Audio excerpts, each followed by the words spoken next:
الحمد لله نحمده ونستعينه ونستغفره ونؤمن به ونتوكل عليه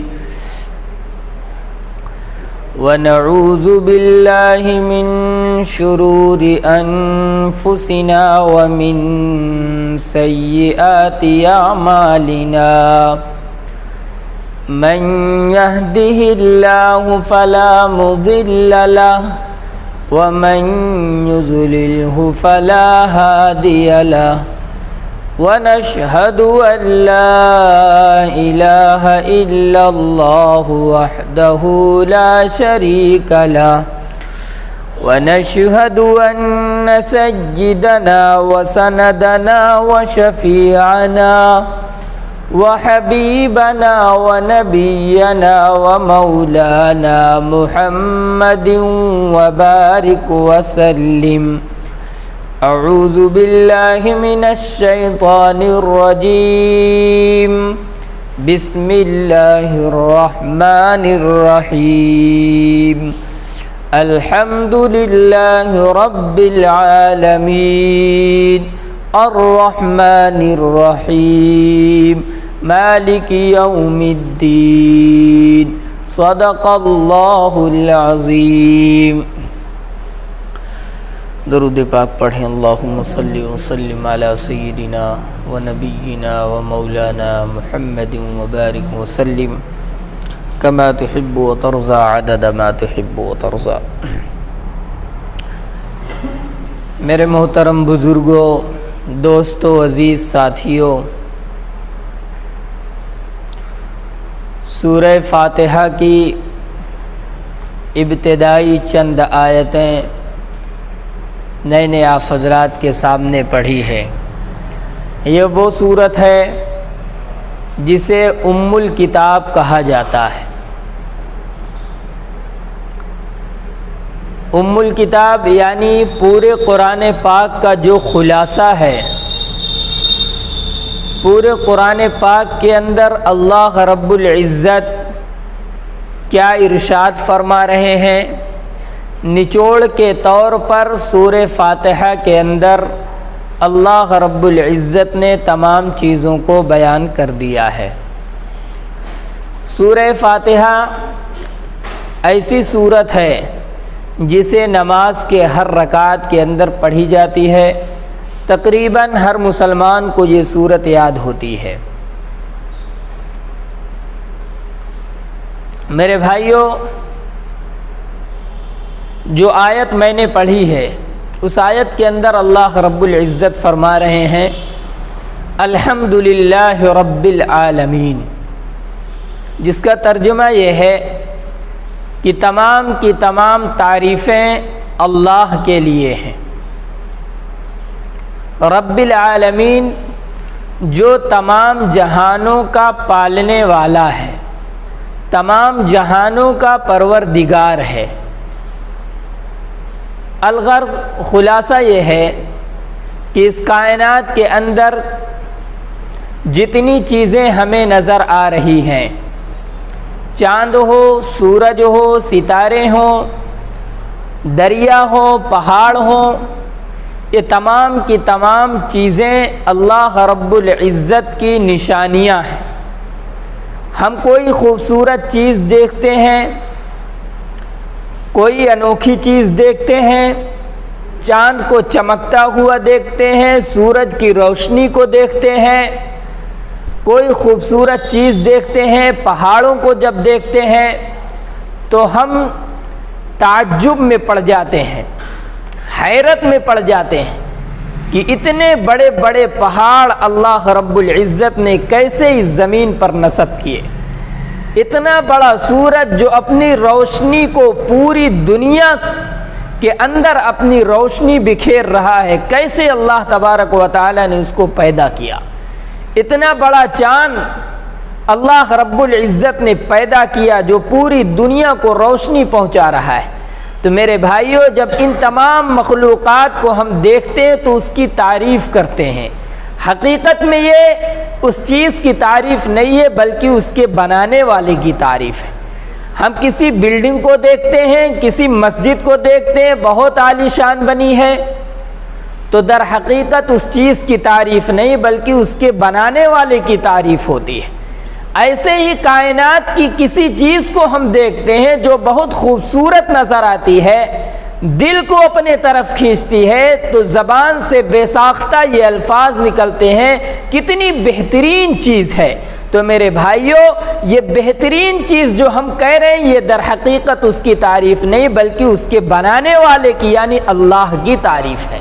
ایک ایمان والے کا یہ عقیدہ ہے، ایک ایمان والے کے اندر یہ بات دل میں بسی ہوئی ہے کہ بظاہر جو یہ چیز نظر آ رہی ہے اس کے اندر کوئی کمال نہیں ہے، اس کے بنانے والے کی کمال ہے۔ تو میرے بھائیو، اللہ تعالیٰ وہی فرما رہے ہیں کہ تمام کی تمام تعریفیں اللہ ہی کے لیے ہیں، وہ تمام جہانوں کا پروردگار ہے۔ اللہ نے فرمایا کہ الحمدللہ، تمام تعریفیں اللہ کے لیے۔ یہ ایک دعویٰ ہے، اللہ نے دعویٰ کیا کہ تمام کی تمام خوبیاں، تمام کی تمام اچھائیاں جو اس دنیا کے اندر نظر آ رہی ہیں اللہ کی ہیں۔ دلیل کیا ہے؟ آگے کا جو جملہ ہے رب العالمین، اس لیے کہ تمام جہانوں کا پیدا کرنے والا وہ رب ہی ہے، تمام جہانوں کا پالنہار وہ ایک خدا ہی ہے، وہی ہے جو اس کائنات کے نظام کو چلا رہا ہے، اتنی بڑی دنیا کو چلا رہا ہے، اس کا پالنہار صرف اور صرف اللہ رب العزت ہے۔ تو میرے بھائیو، بزرگ، دوستو، جب تمام تعریفیں اللہ کی ہم نے مان لی تو بہت ساری چیزیں ہمارے دل و دماغ کے اندر بسا اوقات پیدا ہوتی ہیں۔ ایک سوال پیدا ہوتا ہے کہ بہت ساری چیزیں ایسی ہوتی ہیں اللہ رب العزت کے کاموں پر جو ہمیں بظاہر سمجھ میں نہیں آتی، پسند نہیں آتی۔ میرے بھائیوں، کہیں جھگڑا ہو گیا، کہیں فساد ہو گیا، کہیں دنگا ہو گیا، اسی طرح سے کسی کا انتقال ہو گیا، کوئی بیمار ہو گیا، یہ سارے کے سارے کام کس کی طرف سے ہو رہے ہیں؟ اللہ کی طرف سے ہو رہے ہیں، اللہ کی مرضی سے ہو رہے ہیں۔ اور اللہ نے فرمایا کہ تمام کی تمام تعریفیں اللہ کے لیے، تمام کے تمام کام جو اللہ کے ہیں وہ قابل تعریف ہیں۔ یہ کام تو بظاہر ہمارے سمجھ سے تو تعریف کے قابل نظر نہیں آ رہا ہے۔ کوئی بیمار ہو گیا، کوئی مر گیا، کسی کا انتقال ہو گیا، کہیں لڑائی جھگڑا ہو گیا، یہ سارے کے سارے کام میرے بھائیوں اللہ کی مرضی کے مطابق ہو رہے ہیں، لیکن اس کا نتیجہ جو نکلنے والا ہے، اس کا جو رزلٹ آنے والا ہے، وہ ہمارے اور آپ کی نگاہوں کے اندر وہ چیز نہیں سما سکتی، اس لیے کہ اللہ نے ہمارے اور آپ کے عقل کا دائرہ ایک محدود بنایا ہے، لمیٹڈ ہے، ایک سیمت تک ہم سوچ سکتے ہیں، دیکھ سکتے ہیں، لیکن میرے بھائیوں اس کے پیچھے کی مصلحت کیا ہے کوئی انسان نہیں سمجھ سکتا، اللہ رب العزت ہی سمجھ سکتے ہیں، اللہ ہی کو بخوبی معلوم ہے۔ ایک چھوٹی سی مثال کتابوں کے اندر جو درج کی گئی ہے، کسی بچے کو پھوڑا ہو جاتا ہے، زخم ہو جاتا ہے، تکلیف میں پریشان ہے، تو ڈاکٹر کیا کرتا ہے؟ ڈاکٹر آپریشن کر کے اس کو ختم کرتا ہے، اس پھوڑے کو ختم کرنے کی کوشش کرتا ہے، بچہ کتنا بھی روئے۔ اب کوئی آ کر کے کہنے لگے کہ ڈاکٹر صاحب آپ جو کام کر رہے ہیں بچے پر ظلم کر رہے ہیں، بچے کو پریشان کر رہے ہیں، تکلیف دے رہے ہیں۔ ڈاکٹر کیا جواب دے گا کہ اسے ہم ختم کر رہے ہیں، اگرچہ ابھی تکلیف ہو رہی ہے، اگر یہ اسی طرح رہا، لاپرواہی برتی گئی تو یہ زخم ناسور بن جائے گا اور جان لیوا ثابت ہو جائے گا۔ تو میرے بھائیوں، ایک چھوٹی سی مثال، اللہ رب العزت انسانوں کے ساتھ جو کر رہا ہے، کبھی تکلیف دے کر، کبھی پریشانی دے کر، کبھی مصیبت دے کر، کسی کا انتقال کر کے، پھلوں کے اندر، کھیتیوں کے اندر پیداوار میں کمی کر کے، بارش کو روک کر کے اللہ رب العزت آزماتا ہے، اللہ تبارک و تعالی امتحان لیتا ہے۔ اس کے پیچھے کیا مصلحت ہے، اس کے پیچھے کیا مقصد ہے، اللہ کے علاوہ کوئی نہیں جان سکتا۔ اور میرے بھائیو، اللہ رب العزت نے جتنی چیزیں پیدا کی ہیں، تمام چیزوں کے پیدا کرنے کے پیچھے اللہ کا ایک مقصد ہے۔ فضول چیز اللہ رب العزت نے اس دنیا کے اندر نہیں پیدا کی، سب کا کچھ نہ کچھ مقصد ہے اور سب اپنے کام میں لگے ہوئے ہیں۔ جو آیت میں نے پڑھی الحمدللہ رب العالمین، اسی آیت کی تفسیر میں بہت بڑے امام گزرے ہیں، امام رازی رحمت اللہ علیہ، ان کی تفسیر کی بہت مشہور کتاب ہے تفسیر ابن کثیر۔ اس آیت کی شان، اس آیت کی تفسیر میں امام رازی رحمت اللہ علیہ ایک واقعہ لکھتے ہیں کہ ایک بہت بڑے اللہ کے ولی تھے، بزرگ تھے، کہیں سفر میں جا رہے تھے تو انہوں نے دیکھا کہ ان کے سامنے ایک بہت بڑا بچھو ان کے آگے سے بھاگا چلا جا رہا ہے۔ وہ آگے جا رہا ہے اور وہ جو اللہ کے ولی تو پیچھے جا رہے ہیں، لیکن جو اللہ والے ہوتے ہیں، بزرگان دین ہوتے ہیں، وہ کائنات کی ہر چیز میں اللہ کی قدرت کو تلاش کرتے ہیں، اللہ کی قدرت ڈھونڈتے ہیں۔ اگر وہ سورج کو دیکھیں گے تو یہ نہیں کہیں گے کہ اس کی روشنی کتنا زیادہ، بلکہ ان کی زبان سے یہ نکلے گا کہ سورج اتنی تیز روشنی پھینک رہا ہے تو میرے رب کی شان کتنی نرالی ہوگی جس نے اس سورج کو پیدا کیا ہے۔ آج جو زمین پر بڑے بڑے پہاڑ نظر آ رہے ہیں، اولیاء اللہ جب اپنی نگاہ سے اسے دیکھتے ہیں تو پہاڑ کو دیکھ کر تعجب نہیں ہوتا، ان کی نگاہ اللہ پر ہوتی ہے کہ کون ہے وہ طاقتور جس نے اتنے بڑے بڑے پہاڑ روئے زمین پر پیدا کیے۔ تو میرے بھائیوں، جب اس اللہ کے ولی نے دیکھا کہ یہ بچھو بھاگا چلا جا رہا ہے تو انہوں نے سوچا کہ اللہ نے فضول چیز تو اس دنیا کے اندر پیدا نہیں کیا، یہ جا رہا ہے تو کسی مقصد کے لیے جا رہا ہوگا، کہیں جا رہا ہوگا۔ تو انہوں نے بھی اللہ کی قدرت کا مظاہرہ کرنے کے لیے اپنی آنکھوں سے اللہ کی قدرت کو دیکھنے کے لیے اپنا ارادہ تبدیل کیا اور کہا کہ آپ دیکھتے ہیں کہ یہ بچھو کہاں جا رہے، میں بھی اس کے ساتھ میں جاؤں گا۔ میرے بھائیوں، بزرگ دوستو، پیچھے اس بچھو کے وہ اللہ کے ولی بھی جانے لگے۔ کافی دور جانے کے بعد اس نے اپنا راستہ بدل لیا، یہ بزرگ بھی گھوم گئے اس راستے پر۔ اب جب اس راستے پر چلے، تھوڑی دور چلنے کے بعد ایک دریا نظر آیا۔ بچھو دریا کے کنارے پر پہنچا۔ دریا کے اس کنارے پر تفسیر ابن کثیر کے اندر یہ واقعہ لکھا ہوا ہے، دریا کے اس کنارے پر ایک کچھوا بیٹھا ہوا تھا، وہ بچھو فوراً اس کچھوے کے اوپر بیٹھ گیا اور وہ کچھوا اسے لے کر کے اس دریا کے اس پار سے دریا کے اس پار گیا۔ وہ جو بزرگ پیچھے اللہ کی قدرت کا مظاہرہ کرنے کے لیے جا رہے تھے، اپنی نگاہوں سے اللہ کی قدرت کو دیکھنے کے لیے جا رہے تھے، فوراً ایک کشتی کرائے پر لی اور کہا کہ بھائی اسی کے پیچھے چلنا ہے، جہاں یہ جائے تمہارا جو کرایہ بنے گا ہم دیں گے، لیکن اسی کے ساتھ چلنا ہے۔ میرے بھائیوں، وہ کچھوا دریا کے اس پار پہنچا، بچھو اترا اور جانے لگا، یہ اللہ کے ولی بھی اس کے پیچھے چلنے لگے۔ میرے بھائی، کافی دور گزرنے کے بعد ایک درخت تھا، درخت کے نیچے ایک شخص لیٹا ہوا تھا، آرام کر رہا تھا، سو رہا تھا، اور اسی کے بالکل بغل میں ایک سانپ بیٹھا ہوا تھا جو اسے ڈسنے کے لیے بالکل تیار تھا۔ امام رازی رحمت اللہ علیہ کہتے ہیں کہ وہ سانپ بالکل ڈسنے کے لیے تیار تھا، ایک بچھو پہنچتے ہی سانپ کو ڈنک مارا، سانپ فوراً وہاں سے بھاگ گیا، اس کی جان لینا چاہ رہا تھا، سانپ اسے ڈس رہا تھا، لیکن یہ بچھو آیا ڈنک مارنے کے لیے، ڈنک مارتے ہی بھاگ گیا۔ میرے بھائیوں، جیسے ہی سانپ بھاگا اور وہ شخص جو سو رہا تھا اس کی آنکھ کھلی، اس کی آنکھ جب کھلتی ہے تو کیا دیکھتا ہے کہ اس کے پاس ایک بچھو نظر آتا ہے اور کافی بڑے مقدار میں، کافی بڑا تھا، فوراً ایک پتھر اٹھایا اسے مارنے کے لیے۔ امام رازی رحمت اللہ علیہ فرماتے ہیں کہ جو اللہ کے ولی اس بچھو کے پیچھے آ رہے تھے، فرمایا کہ اللہ کے بندے تو ٹھہر جا، رک جا، تو کیوں مار رہا ہے اسے؟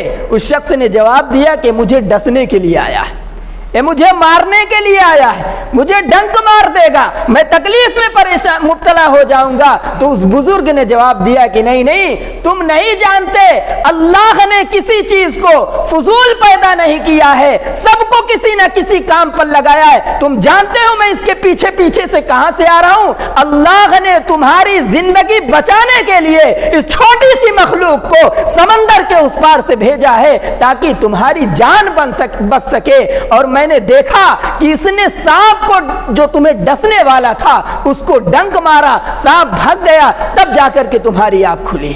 تو میرے بھائیو، بزرگ دوستو، امام رازی رحمت اللہ علیہ اس واقعے سے بتانا یہ چاہتے ہیں انسان کی اپنی سوچ ایک محدود ہے، لمیٹڈ اور سیمت ہے، اس سے زیادہ نہیں سوچ سکتا، لیکن میرا رب جو تمام جہان کا رب ہے، تمام جہان کا پیدا کرنے والا ہے، اب سے لے کر قیامت تک کیا ہونے والا ہے تمام چیزوں کا علم میرا رب رکھتا ہے۔ ہم سے اور آپ سے زیادہ علم والا اللہ رب العزت ہمارے اور آپ کے بارے میں جس چیز کا فیصلہ کر دے، ہمیں اور آپ کو اس پر راضی رہنا چاہیے، وابیلا نہیں کرنا چاہیے، شکوہ اور شکایت نہیں کرنا چاہیے۔ بظاہر انسان کو تکلیف ہوتی ہے، کسی عزیز کا انتقال ہو گیا، کسی جاننے پہچاننے والے کا انتقال ہو گیا، اللہ نے قدرتی طور پر فطرتاً انسان کے اندر یہ بات رکھی، انسان کو تکلیف ہوتی، آنکھ سے آنسو نکلتے ہیں، لیکن میرے بھائیوں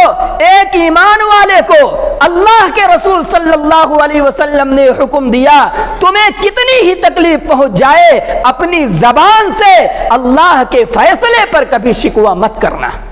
اللہ رب العزت نے سے کبھی یہ نہ کہنا کہ اے اللہ آپ کو یہی ملے تھے مارنے کے لیے۔ میرے بھائیو اس کے پیچھے کیا مقصد ہو سکتا ہے؟ اللہ رب العزت ہی بہترین علم والے ہیں اور اللہ بہترین فیصلہ کرنے والے ہیں۔ اللہ کا جو فیصلہ ہو جائے ایمان والوں کو اس پر راضی رہنا چاہیے۔ اس آیت سے اس بات کا علم ہوا میرے بھائیو کہ تمام تعریفیں اللہ کے لیے ہیں جو تمام جہانوں کا رب ہے۔ ہم اور آپ سورہ کہف پڑھتے ہیں، سورہ کہف جمعہ کے دن۔ میرے بھائیو جمعہ کے دن سورہ کہف پڑھنے کی فضیلت کیا ہے کہ جو شخص جمعہ کے دن سورہ کہف پڑھتا ہے تو اس سورہ کہف کے پڑھنے کی وجہ سے پورے ہفتے اللہ کے امن و امان میں، اللہ کی ضمانت میں رہتا ہے۔ اور جب وہ سورہ کہف پڑھنے کے لیے بیٹھتا ہے تو جہاں سے وہ بیٹھتا ہے وہاں سے لے کر آسمان تک اللہ رب العزت کی جانب سے ایک نور پھیل جاتا ہے جسے انسانوں کے علاوہ فرشتے وغیرہ اس کا دیدار کرتے ہیں۔ تو یہ اللہ کی جانب سے انعام ہوتا ہے اس شخص کو جو جمعہ کے دن سورہ کہف پڑھتا ہے۔ اور درود شریف کی جو فضیلت ہے جمعہ کے دن پچھلے جمعہ کو میں نے بیان کر دیا تھا۔ تو اس سورہ کہف کے اندر ایک واقعہ ذکر کیا گیا حضرت موسیٰ علیہ السلام کا اور حضرت خضر علیہ السلام کا۔ ایک مرتبہ حضرت موسیٰ علیہ السلام تقریر کر رہے تھے، اپنے قوم کے لوگوں کو سمجھا رہے تھے۔ دوران تقریر کسی نے سوال کر لیا حضرت موسیٰ سے کہ اے اللہ کے نبی، اے کلیم اللہ، آپ یہ بتائیے اس وقت اس روئے زمین پر سب سے زیادہ کس کو علم ہے، سب سے زیادہ جانکار کون ہے، سب سے بڑا عالم کون ہے؟ میرے بھائی جس وقت روئے زمین پر کوئی بھی نبی ہو، حضرت موسیٰ ہو، حضرت عیسیٰ ہو، حضرت داؤد ہو، جتنے بھی نبی جس وقت اس روئے زمین پر موجود ہو ان سے زیادہ علم اس وقت کسی کو نہیں ہوتا ہے۔ حضرت موسیٰ علیہ السلام ظاہر سی بات ہے سب سے زیادہ علم والے تھے۔ حضرت موسیٰ علیہ السلام نے جب اس نے سوال کیا کہ کس کو سب سے زیادہ علم ہے تو فرمایا کہ مجھے سب سے زیادہ علم ہے۔ حضرت موسیٰ نے فرمایا کہ مجھے سب سے زیادہ علم ہے۔ یہ چیز مجھے اللہ رب العزت کو یہ بالکل پسند نہیں ہے۔ کوئی انسان یہ کہے کہ میں نے یہ کام کیا، میں نمازیں پڑھتا ہوں، میں نے روزہ رکھا، میں نے حج کیا، میں نے یہ اگر تکبر کے طور پر انسان کہہ رہا ہے تو اللہ رب العزت کو بالکل بھی پسند نہیں آتی۔ اللہ حضرت موسیٰ علیہ السلام بطور تکبر نہیں کہے، لیکن وہ اللہ کے محبوب بندے تھے جو جتنا اللہ کا قریبی ہوتا ہے اللہ اس سے اتنا ہی زیادہ سخت امتحان لیتے ہیں۔ تو جب حضرت موسیٰ علیہ السلام نے کہا کہ میں سب سے زیادہ عالم ہوں، میرے پاس سب سے زیادہ علم ہے، اللہ تعالیٰ نے فوراً پکڑ کر لی۔ اللہ تعالیٰ نے فرمایا کہ موسیٰ تمہارے پاس سب سے زیادہ علم نہیں ہے، اسی زمین پر جہاں تم رہ رہے ہو میرا ایک بندہ ہے جس کا نام خضر ہے، تم سے زیادہ علم اس کے پاس ہے۔ اب حضرت موسیٰ علیہ السلام پریشان ہوئے اور فرمایا کہ الہ العالمین پروردگار عالم وہ کہاں رہتے ہیں، آپ مجھے بتائیے، میں ان کے پاس جاؤں گا علم حاصل کرنے کے لیے۔ اللہ رب العزت نے فرمایا کہ ہاں ٹھیک ہے، ایک کام کرنا ہے، ایک مچھلی اپنے ساتھ میں لینا، سورہ کہف پڑھیں گے اس کے اندر آپ کو ملے گا پورا، ایک مچھلی اپنے ساتھ میں رکھنا اور اس مچھلی کو لے کر کے چلنا، جس جگہ وہ مچھلی تمہارے تھیلے سے نکل کر کے جہاں چلی جائے اسی جگہ پر میرا وہ بندہ رہتا ہے۔ میرے بھائیو، حضرت موسیٰ علیہ السلام اپنے ساتھ میں حضرت یوشع علیہ السلام، وہ بھی نبی تھے، ان کو ساتھ میں لیا اور ساتھ میں لے کر مچھلی ساتھ میں لیا اور روانہ ہو گئے۔ کئی دن کا سفر تھا، چلتے رہے، مچھلی چیک کرتے رہے، مچھلی ابھی تک تھیلے میں ہے، ابھی گئی نہیں ہے تو منزل ملی نہیں، تو چلتے رہے۔ کافی دور گزر جانے کے بعد جب تھک گئے حضرت موسیٰ علیہ السلام تو حضرت یوشع علیہ السلام سے فرمایا کہ تھوڑی دیر ہم لوگ آرام کر لیتے ہیں، تھوڑی دیر سو لیتے ہیں۔ یہ واقعہ اس لیے سنا رہا ہوں، مقصد یہ کہ اللہ کا جو علم ہے، اللہ ہمارے بارے میں جو فیصلہ کر دے ہم ذرہ برابر بھی اسے سوچ نہیں سکتے۔ تو میرے بھائیو، حضرت موسیٰ علیہ السلام آرام کرنے لگے اور ان کے ساتھی وہ جگ رہے تھے۔ جب حضرت موسیٰ علیہ السلام سو رہے تھے تو مچھلی نکلی اور نکل کر کے چلی گئی جہاں جانا تھا۔ اب یہ جو ان کے ساتھ میں تھے انہوں نے سوچا کہ اب جب اللہ کے نبی حضرت موسیٰ علیہ السلام بیدار ہو جائیں گے تب بتا دیں گے کہ مچھلی اس طرف گئی ہے، لیکن جب حضرت موسیٰ علیہ السلام سو کر کے اٹھے تو اس وقت بھول چکے تھے، ان کو یاد نہیں رہا، آگے سفر کرتے ہوئے نکل گئے۔ جب کچھ دور چلے گئے تو حضرت موسیٰ نے پوچھا کہ وہ مچھلی کہاں گئی، بھائی مچھلی لاؤ، کہاں گئی؟ تو انہوں نے کہا کہ وہ مچھلی تو حضرت جہاں ہم آرام کیے تھے وہیں نکل کر کے چلی گئی۔ حضرت موسیٰ علیہ السلام نے فرمایا ذالک ما کنا نبغی فارتدنا علی آثارہما قصصا، وہی تو میرا ٹھکانہ تھا، وہی تو ہمیں جانا تھا، چلو ہم دونوں واپس لوٹتے ہیں۔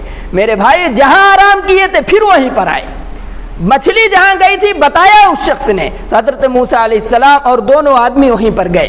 اس کے بعد اس شخصیت سے ملاقات ہوئی، حضرت خضر علیہ السلام ان کا نام تھا۔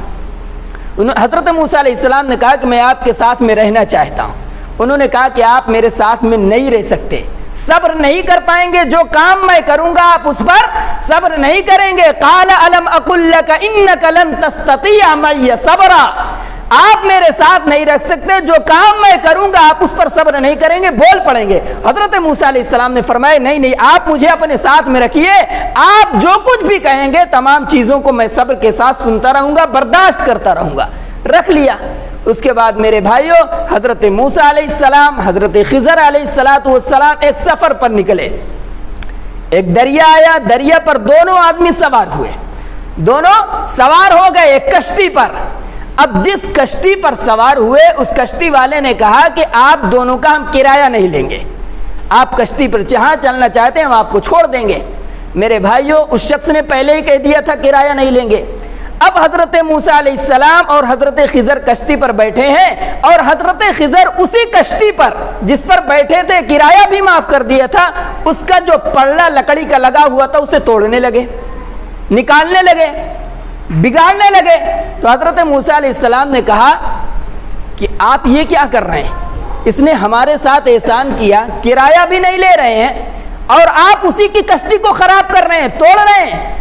حضرت خضر علیہ السلام نے کہا تو میں نے کہا تھا کہ آپ ہمارے ساتھ صبر نہیں کر سکتے، آپ ہمارے ساتھ رہ نہیں سکتے ہیں۔ حضرت موسیٰ علیہ السلام نے فرمایا کہ معاف کر دیجئے، اب نہیں بولوں گا۔ پھر میرے بھائیو بزرگو دوستو، کشتی آگے چلی گئی اور یہ دونوں حضرات اترے اور اس کے بعد جا رہے ہیں، آگے نکل جا رہے ہیں۔ دیکھا کہ کچھ بچے کھیل رہے ہیں، بہت سارے بچے ایک جگہ پر کھیل رہے ہیں۔ اس میں ایک بہت خوبصورت بچہ تھا۔ حضرت خضر علیہ السلام نے اس خوبصورت بچے کو اٹھایا اور اٹھا کر کے اس کا گلا دبایا اور مار دیا، ختم کر دیا۔ حضرت موسیٰ علیہ السلام سے صبر نہ ہو سکا، پھر بول پڑے کہ یہ آپ کیا کر رہے ہیں؟